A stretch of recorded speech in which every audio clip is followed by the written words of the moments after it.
የአዲስ አበባ ስጋ ቤት አዲስ ዱባይ ላይ መጣሁት። ስለዚህ አሁንም ቢሆን የምታውቀው ነገር የለም።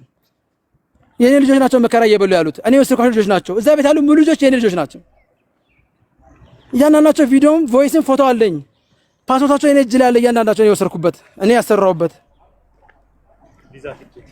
ሜዲካላቸው ሙሉ ነገራቸው።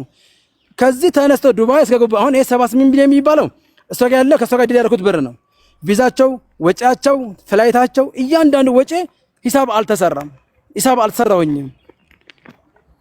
ልታሰራኝ አንድ ደቂቃ እንዲህም ነው እሺም እምቢም ልታለኝ አልቻለችም። ምናልባት ገንዘቤ ዛሬም ነገም አስረግጬ እቀበላታለሁ። በእግዚአብሔር ፊት ነው በደንብ ድፍረት ነግራችሁ። ነገር ግን እህቴ በእውነት ሁሌ ከእውነት ጎን ነሽ። እውነት ሰሪ ማይሽ እዚህ ጋር ያሉ ማክሲመም እዚህ ጋር ያለ ሰው 100% ሃይበጋ ብሎ ያልጋበዘኝ ሰው የለም።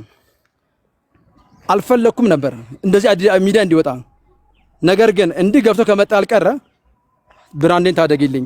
እኔ ሞት አልሸጥም፣ እርጉዝ ከብት አላርድም። ቪዲዮ ልክልሻለሁ። ቃላቱ ደስ አይለኝም፣ አላወራም። ቪዲዮ ልክልሽና ከዛ አንቺ ትፈርጃለሽ። ከነ መኪናው ታርጋ፣ ከነ ቆራጮቹ፣ ከነ ቦታው ሎኬሽን ወሬ እንዳይመስል ማለት ነው። አይ ነው ሌላ ፎቶ እንዳይባል ሙሉ የዚህ ማረጋገጫ ደግሞ በቀን ጆከር ቤት ገብተው ጫካ እንደምታሳርዳቸው የመጨረሻው ምን አሉ? ለከብት ናቸው ምን አሉ? ይሄ በሙቀቱ መሰለኝ ከብቶቹ ሞታሉ ሲባል አራሽ አምጡ ብላቸው እንዳሰራቻቸው በሰዓት ተናግረዋል። በቀን ገብተው ጆከር ቤት ልጆች ሰራተኛ ናቸው ብለዋል። ምንድን ያሉት? እኛ ባለሙያ ነን፣ እኛ ሰራተኛ ነን፣ ሙያችን ነው የምንጠቀመው፣ በጉልበታችን የምናገለግለው። ሰው ሀገር ነው ያለነው። መኪና ይወስዳል፣ መኪና ያመጣናል። ሹፌሩ ሱዳኒ ነው፣ ቋንቋ አይግባቡም። ይወስዳል፣ ያመጣቸዋል፣ ይሰራሉ። ጉልበታቸው ብቻ የሚጠቀሙት። በዛም 24 ሰዓት ያሰረቻቸው የምትከፍላቸው 800 ድርሃም ነው። በዛም የቪዛ ተብሎ 7 ወርና 9 ወር ደሞ አልተከፈላቸውም። አሁን ሌበር ከሶ ነው ያሉት። ሌበር ሲከሱ ወደ 9 ከሰዋሉ። ሲከሱ ከ9ኙ 2ቱ አንድ እኔ የባለቤት እህትና የኔ እህቴ አለች። ከዛ ውጪ 7ቱ 2ቱ ደግሞ ወንድሜ ከሰለችው በኋላ እኔ ከኔ ጋር ነገር ከጀመረች በኋላ ራሷ የወሰደቻቸው ናቸው። ስጋ ቤቶቹ ማለት ነው። ከንስሏታል። ምንድነው ከሰዋታል። ሲከሷት ያልገባኝ ነገር አንተ በሌላ ቪዛ ከተመለስክ በኋላ እዛው ሬስቶራንት እየሰራህ አይደለም?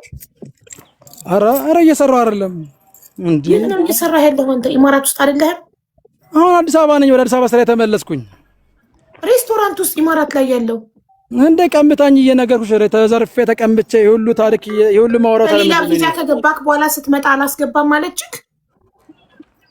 እዛ ጋ እንደዛ ለማድረግማ በቃ ፈራሁኝ። ብትከሰኝ የሆነ ነገር ብታለኝ እዚህ ያለ ሁሉ ህይወት ታበላሸው ነው። ሴትዮ ተንኮል ወጥመድ አጥምዳለች። እና ስለዚህ ሰራተኞች እዛ ከወሰድካቸው ሰራተኞች ውስጥ አንድ የባለቤት እህትና አንድ የራስ እህት እንደነበረች ነግራኝ ነበር። ከሰራተኞች መሃል እነሱ ሁለቱም እዛው እየሰሩ ነው አሉ። አሁን ይሄ 3 ቀን ስራ አስቆመቻቸው። በዚህ 3 ቀን ውስጥ አሁን ወሬው ሚዲያ ከወጣ በኋላ እናንተ ናችሁ መረጃ ወጣችሁብኝ ትላቸውና ማለት ነው። ቄራ ሄዱ። ስለ ስጋ የሚያውቁት ነገር የለም። በሽፍት ነው የሚሰሩት። መኝታ ነው፣ ስራ ነው የሚያውቁት። በዛ መሃል ውስጥ አይዲን ካስተካከልኩ በኋላ ሄጄ ሳሪዬን አላበሻ ማሚን አግኝቻት ቁጭ አድርጌ በእንባ ነገርኳት። ሳሪ እዚህ ሀገር ነባር ነሽ፣ እናት ነሽ ለብዙ ሰዎች ስሰማ። ስለዚህ ያው እኔ ሳወራበት የነበረ ቋንቋ ነው የምነግርሽ። እቺ ሰላም የምትባል እህቴ እንዲህ አድርጋኛለች። ይሄ የለፈውበት የደከምኩበት ገንዘብ እንዲህ በክፋት እንዲያስባ እንዲህ ሆናብኛለች። እባክሽ ጠይቂልኝ ስላት በጣም የሚያሳፍር መልስ ምንም ብር አስጠኝኝ ብላ የመለሰቻት። ምንም ብር የለም። ማስረጃ አለክ እኮ በአባቷ ያስገባኩ 18 ሚሊዮን ብር አንተ ማስረጃ አለ። አንድ ማስረጃ ነው። ምንም ብር አልሰጠኝም። ያው አቡ እዛ ነው እኮ ማስረጃ የሌለኝ። ኢትዮጵያማ ለእያንዳንዱ 100% መረጃ አለ። ለእያንዳንዱ ለዛ ሀገር ህግ ነው ማስረጃ የሌለኝ። ለዛ ሀገር ህግ ኦልሬዲ በዌተርነት አይዲ ስላስገባች